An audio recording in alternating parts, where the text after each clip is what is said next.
Bonjour à tous, j'espère que vous allez bien. On se retrouve aujourd'hui pour une nouvelle vidéo. Donc on va partir sur une recette de poisson d'avril. Donc c'est une recette qui va être simple à réaliser puisqu'on va simplement faire une pâte sucrée et on va la garnir avec une compotée de banane et avec des morceaux de chocolat. Je vous ai fait également un petit montage puisque c'est le 1er avril de toutes mes vidéos où je me suis raté un peu. Donc ça va être très amusant à découvrir. Et puis si vous êtes prêts, on va pouvoir attaquer la recette. Il nous faut 125 g de beurre, 125 g de sucre glace, 250 g de farine avec 3 g de sel et un œuf de 50 g. On va commencer par ramollir le beurre au micro-ondes. Une fois que le beurre a ramolli, on va l'écraser avec la maryse et on va essayer d'obtenir la texture d'une crème. Donc on ne veut pas qu'il soit fondu, on veut simplement que le beurre ait ramolli un peu de façon à pouvoir le crémer. Donc on mélange avec la maryse. Une fois que le beurre a cette texture, on va pouvoir ajouter le sucre glace. Donc on verse ce sucre glace dans le saladier avec le beurre et on continue de mélanger toujours avec la maryse. Donc voici la texture que l'on veut obtenir. Donc comme je vous disais, ça ressemble vraiment à une crème. Maintenant on va ajouter notre œuf, donc on le casse et puis on le verse dedans. Et on continue le mélange avec la maryse. Alors vous allez voir, quand vous allez mélanger l'œuf avec le beurre, ça fait bizarre, ça fait un peu comme vous faites une pâte à choux et que vous ajoutez les œufs. Ça a du mal un petit peu à se mélanger ensemble puisque c'est un corps gras avec un corps liquide. Mais au bout de quelques minutes, vous allez voir que ça va bien se mélanger ensemble. Au bout de quelques minutes, voici la texture que l'on obtient. Donc on va pouvoir ajouter la farine avec le sel.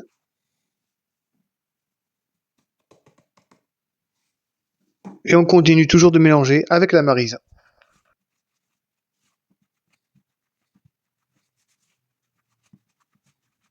Une fois que l'on va obtenir une pâte, on va la mettre en boule et on va la mettre au réfrigérateur. Donc je retire la pâte qu'il y a sur ma maryse et après on va former la boule.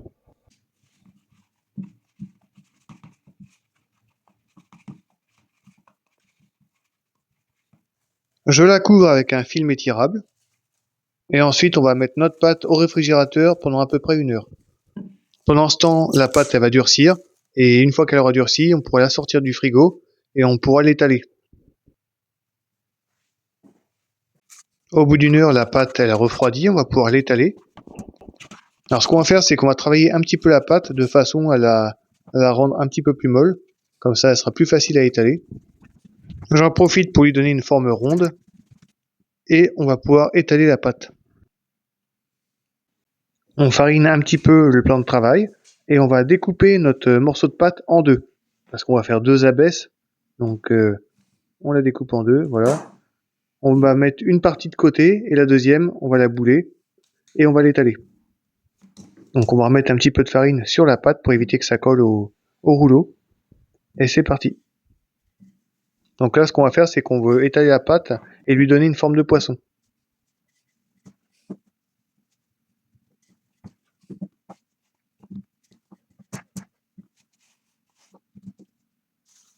Là, ma pâte fait à peu près 3-4 mm d'épaisseur. Avec un couteau, on va détailler la forme d'un poisson. Donc moi, j'ai pas de moule spécial, hein. J'ai simplement fait ça au couteau, à l'œil. Et le reste de pâte qui va nous rester, pour ne pas avoir de perte, du coup, mes rognures, je vais les remettre par-dessus mon morceau de pâte qui va être en forme de poisson. Et puis, on va l'étaler.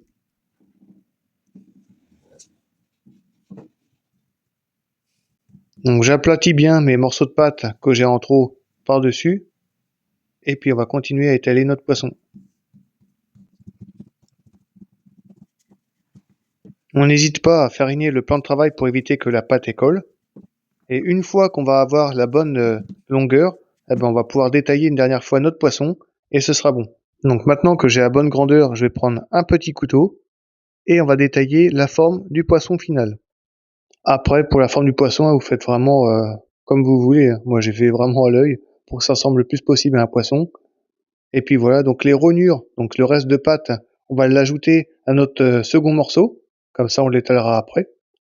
Donc voilà, donc là, notre morceau de poisson, il est prêt. On va pouvoir le mettre sur plaque et le mettre au congélateur. Donc on va le mettre au congélateur le temps d'étaler le second morceau. Donc direction notre plaque avec une feuille et go le congèle. Ensuite, on va prendre notre deuxième morceau de pâte sucrée et on va l'étaler. Donc je mélange avec mes anciennes rognures. Donc je le mets en forme de boule. Et puis on va étaler notre pâte de façon à avoir un second poisson. On n'hésite pas à fariner la pâte pour éviter qu'elle ne colle.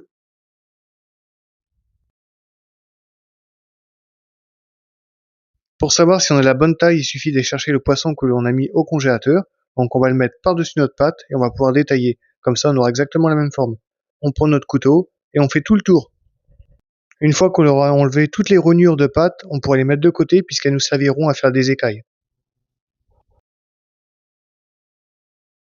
Donc pour terminer, on va mettre nos deux morceaux de pâte sucrée en forme de poisson au congélateur. Donc on les met sur une plaque avec une feuille. Pendant ce temps-là, on va prendre nos rognures de pâte et on va l'étaler finement parce qu'on va faire des écailles avec. Donc là, je vais la bouler et on va l'étaler très très finement.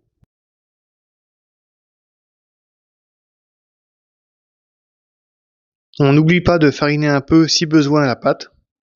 Et une fois que la pâte fait maximum 2 mm d'épaisseur, donc c'est vraiment très fin, on va pouvoir détailler des écailles. Donc on va prendre un emporte-pièce rond et on va détailler des cercles. Donc ça va faire des écailles. Au niveau de la grandeur, vous pouvez utiliser 2 cm ou 3 cm de diamètre.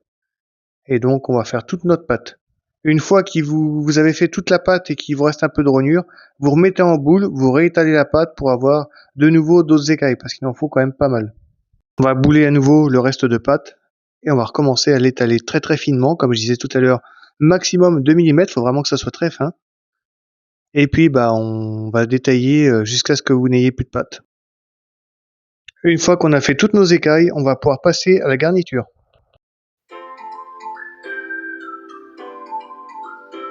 Pour la garniture, nous avons besoin de 380 g de bananes, un œuf et 90 g de chocolat au lait. À l'aide d'une fourchette dans un saladier, on va écraser nos bananes, donc on a 380 g, et on va les écraser grossièrement. Donc voilà le résultat, donc comme vous pouvez voir, il y a encore des morceaux, c'est vraiment fait grossièrement. Ensuite, on va hacher le chocolat au lait, donc là on a une tablette de 90 g, donc elle est assez épaisse, et on va couper des gros morceaux. Donc on veut vraiment des gros morceaux comme si qu'on faisait pour les cookies, quoi, comme la taille des chunks. Donc on coupe à l'horizontale et à la verticale.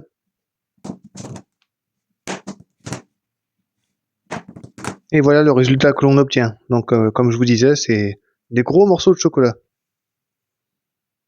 Donc maintenant que la garniture est prête, on va pouvoir garnir le poisson. Donc là, on a sorti notre poisson du congélateur. Donc bien évidemment, on ne l'a pas congelé, on l'a juste refroidi. On va prendre une seule partie de poisson et puis on va pouvoir commencer à garnir. Avant toute chose, pour coller les deux parties de pâte, on va mettre un petit peu d'œuf tout autour du poisson. Donc à peu près à un gros centimètre autour du poisson. Donc moi pour l'instant, j'ai toujours pas battu mon œuf parce que je veux garder un maximum de jaune pour mes écailles, pour qu'elles soient bien dorées. Donc là, je mets simplement le blanc d'œuf en fin de compte tout autour. Ensuite, on va prendre la compotée de banane et on va en mettre partout sur notre poisson. Mais il faut pas non plus trop en mettre parce que le problème c'est que si vous en mettez sur le bord, ça va couler à la cuisson. Donc faut vraiment bien mettre ça au milieu, faut bien centrer. À l'aide de ma fourchette, j'égalise donc la banane partout. Donc vous avez vu, j'ai pas dépassé, je suis à peu près à 1 cm du bord du poisson. Maintenant, on va pouvoir ajouter les morceaux de chocolat au lait. Donc on va en dispatcher un petit peu partout sur notre banane. Ensuite, on va prendre notre second morceau de pâte sucrée, donc en forme de poisson. On va le disposer par-dessus. Et on va bien souder les deux pâtes ensemble, donc on va appuyer sur les bords, donc vous avez vu à peu près 1 cm. J'appuie bien tout autour. Et une fois que le poisson est bien soudé, on va pouvoir lui mettre un petit coup de blanc d'œuf. Donc ça va servir à coller les écailles. On va enlever l'excédent de farine qu'il y a sur la pâte, parce que s'il y a trop de farine, ça va pas coller. Donc j'enlève ça, on peut faire ça avec un pinceau ou avec une brosse. On plonge le pinceau dans l'œuf, donc là on va, comme je disais tout à l'heure, utiliser simplement le blanc pour l'instant, parce que là on va simplement coller les écailles. Donc j'en mets un petit peu partout, enfin principalement où on va coller des écailles. Donc On va faire ça plutôt dans le centre du rond, quoi. Pas la queue, parce que la queue, elle va pas avoir d'écailles. À l'aide de mon couteau, je vais faire un petit trait, donc ça va représenter la tête du poisson. Donc ça va être plus facile, comme ça on va pouvoir longer avec les écailles. Et une fois que l'on a fait ça, eh ben on va s'amuser, c'est ce que j'ai préféré faire dans le gâteau, mettre des écailles partout. Donc on les superpose un petit peu, et puis ben on en met partout.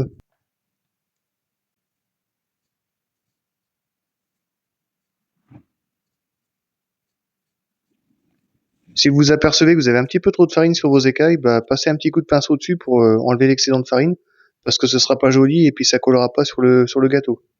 Donc là, on a presque terminé. Normalement, avec la recette, on devrait avoir tout juste ce qu'il faut en écailles. Maintenant qu'on a mis toutes nos écailles, on va pouvoir dorer le gâteau. Donc je bats le jaune avec le blanc d'œuf. Alors vous pouvez très bien utiliser une fourchette, hein, c'est plus facile qu'avec un pinceau. Et du coup, eh ben, on va en mettre partout sur le gâteau.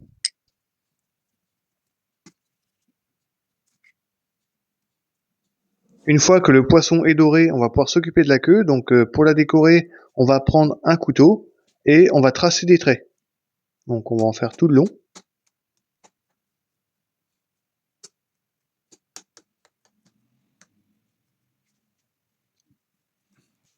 Alors pour l'œil du poisson, c'est pareil, hein, j'ai fait quelque chose de simple. Hein. J'ai pris un morceau de chocolat et puis on va le mettre à cet endroit-là pour faire l'œil. Et puis pour la bouche, on va simplement prendre un couteau et couper un petit morceau au niveau de la bouche. Donc on coupe un petit morceau de pâte et puis voilà, on aura une bouche. Alors désolé Nemo, mais c'est l'heure de partir au four, donc on va le mettre 30 minutes à 180 degrés. Vous avez vu comment que Nemo il est heureux comme un poisson dans l'eau. Une fois qu'il est bien doré, on va pouvoir le sortir du four. Et voilà, Nemo est sorti du four après 30 minutes. Donc j'espère que la recette vous a plu. Elle peut très bien se réaliser avec les enfants. N'hésitez pas à vous abonner à la chaîne si la recette vous a plu. Et puis ben, moi je vous dis à bientôt et je vous laisse avec le bêtisier. Allez, salut!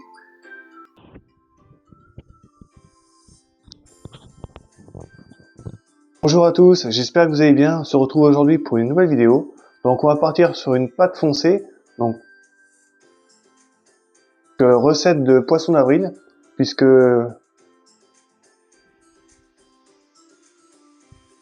Bonjour à tous, j'espère que vous allez bien. On se retrouve aujourd'hui pour une nouvelle vidéo. Donc le 1er avril.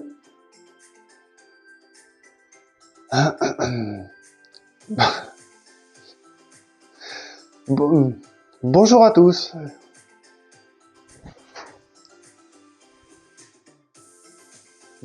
Bonjour à tous, j'espère que vous allez bien.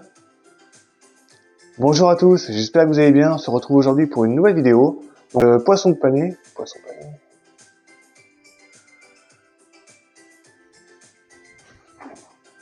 Donc si vous êtes prêts, on va pouvoir attaquer la recette.